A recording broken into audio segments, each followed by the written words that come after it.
आज की कहानी है एक ऐसे साइकोलॉजिकल धोखे की जो बहुत ही खौफनाक है। ये कहानी है एक ऐसे ही शख्स की जिसके सामने एक भयानक दुविधा आ खड़ी हुई। तो कहानी शुरू होती है सुजीत से, एक यात्री जो एक भयंकर तूफान में फंस गया था। अमावस की रात, घना जंगल और वो घर से बहुत दूर डर में घिरा हुआ था।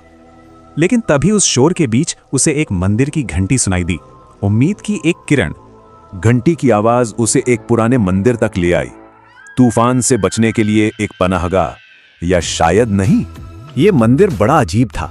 बाहर से तो खंडहर जैसा, पर अंदर से एकदम साफ और शांत। वहां उसे एक बूढ़े साधु मिले जिन्होंने खाने के साथ एक बहुत ही अजीब चेतावनी भी थी।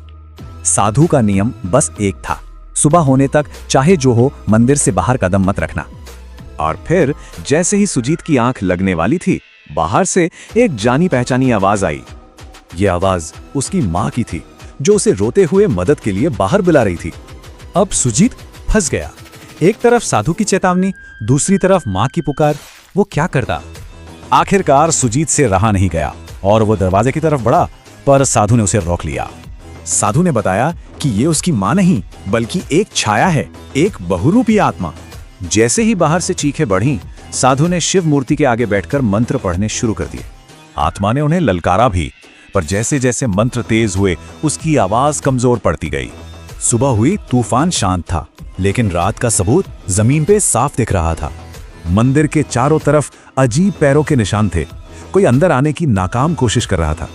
तब साधु ने उस आत्मा की दुखद कहानी बताई कि वो क्यों दूसरों को अपने जाल में फंसाती है। सुजीत जब अपने गांव लौटा तो वो सहमा हुआ था। उसे समझ आया कि वो कितनी बड़ी परीक्षा से गुजरा था। घर पहुंचकर उसने देखा उसकी माँ बिल्कुल ठीक थी।